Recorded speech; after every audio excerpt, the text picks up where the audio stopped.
নৱজ্যোতি মহাবিদ্যালয়ৰ নামটো যিমান বদনাম কৰিছে, যিমানবাৰ বদনাম কৰিছে, কোনো অধ্যক্ষৰ কালতে ইমান বদনামী হোৱা নাছিল। যোনে গেট লক কৰাৰ দায়িত্বত থাকে তেওঁক প্ৰিন্সিপালে নিৰ্দেশ দিছে। ইমান অমানৱীয় এজন প্ৰিন্সিপাল কেনেকৈ হ'ব পাৰে? এই অনুষ্ঠানটোৰ এজন মুৰব্বী, তেওঁ এজন মানুহ হয়, তেওঁ মানুহ নে দানৱ ভাবিবলৈ আচৰিত পাইছোঁ। ইমান অমানৱীয় মানুহ এজন কেনেকৈ অধ্যক্ষৰ পদত আছে আমি আচৰিত পাইছোঁ। নৱজ্যোতি মহাবিদ্যালয়খন তেওঁৰ প্ৰত্যক্ষ সম্পত্তি নহয়। তেখেতক আমি সকীয়াই দিছোঁ যে অনাগত দিনত নৱজ্যোতি কলেজখন এনেকৈ চলালে আমি কিন্তু মানি নলওঁ। নিজৰ সন্তান আছে, এনেকৈ কেনেকৈ বেলেগৰ সন্তানক, এজন ছাত্ৰ মানুহ যিজন তেওঁ ফুল্লি মেচিউৰ্ড নহয়, তেনেকুৱা এজন ল'ৰাক আবদ্ধ কৰিবলৈ তেওঁ পাৰ্মিশ্যন দিছে। আমি ইয়াতে গম পাইছোঁ নাইট গাৰ্ডজনে থানাৰ পৰা মানুহ আহিছিল, তেওঁলোকক কৈছে যে ডে সময়ত যোনজন চকীদাৰ আছিল, যোনে গেট লক কৰাৰ দায়িত্বত থাকে, তেওঁক প্ৰিন্সিপালে নিৰ্দেশ দিছে। ইমান অমানৱীয় এজন প্ৰিন্সিপাল কেনেকৈ হ'ব পাৰে? এজন শিক্ষা অনুষ্ঠানৰ স্বনামধন্য এটা শিক্ষা অনুষ্ঠান, বৰপেটা জিলাৰ কলগাছিয়া নামনি বৰপেটাৰ পশ্চিম ফালে আটাইতকৈ স্বনামধন্য এটা অনুষ্ঠান। ইয়াত এই অনুষ্ঠানটোৰ এজন মুৰব্বী, তেওঁ এজন মানুহ হয়, তেওঁ মানুহ নে দানৱ ভাবিবলৈ আচৰিত পাইছোঁ যে এনেকুৱা মানুহ কেনেকৈ থাকিব পাৰে যে এজন তেওঁৰ ছাত্ৰ আবদ্ধ হৈ আছে। আমি বাৰম্বাৰ তেওঁক ফোন কৰিছোঁ, তেওঁ ফোন ৰেছপন্স কৰা নাই, কোনো মানুহৰ ফোন ৰেছপন্স কৰা নাই, আৰু তেওঁ নিজে নিৰ্দেশ দিছে যে ল'ৰাজন আবদ্ধ কৰি ৰাখিব লাগে। ইমান অমানৱীয় মানুহ এজন কেনেকৈ অধ্যক্ষৰ পদত আছে আমি আচৰিত পাইছোঁ। এই মহাবিদ্যালয়খন তেখেতে জইন কৰাৰ পিছৰে পৰা অৱনমিত হৈছে। শিক্ষাৰ যি শৈক্ষিক দিশ অৱনমিত হৈছে। আপোনালোকে যদি ৰিজাল্ট চায়, কলগাছিয়াত যিমান ব্যক্তিগত অনুষ্ঠান আছে, সেই ব্যক্তিগত অনুষ্ঠানসমূহৰ তুলনাত নৱজ্যোতি মহাবিদ্যালয়ৰ কিন্তু ৰিজাল্ট বহুত বেয়া।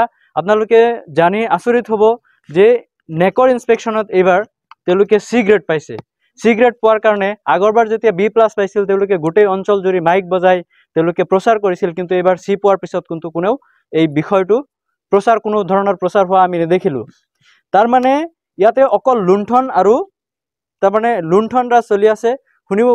শুনিব পাৰিছোঁ যে এই অধ্যক্ষ মহোদয়ে পৰিকল্পনা কৰি আছে, তেওঁ অনাগত দিনত মন্দিয়া সমষ্টিৰ বিধায়ক হোৱাৰ পৰিকল্পনা কৰি আছে।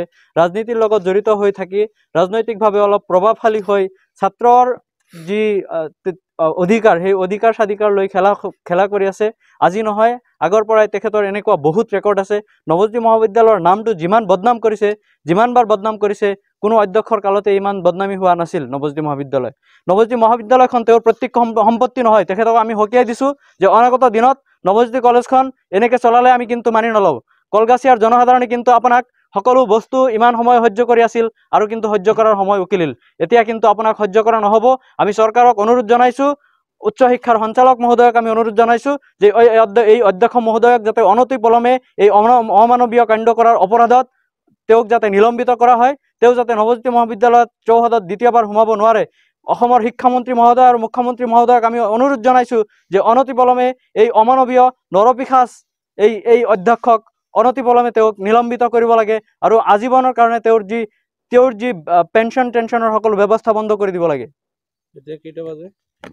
এতিয়া ৰাতি 2:01 বাজে, আৰু এই ল'ৰাজন ৰোজা আছিল। আপোনালোকে ভিডিঅ' চাব পাৰিব। আমি ইতিমধ্যে ছ'চিয়েল মিডিয়াত ভিডিঅ' চাইছোঁ যে তেওঁ ইয়াতে বহি ইফতাৰ কৰিছে। নৱজ্যোতি মহাবিদ্যালয়ৰ প্ৰফেচাৰসকলৰ মাজত কোনো মানৱতা নাই নেকি? কোনো ধৰণৰ এজনো মানুহ নাই নেকি?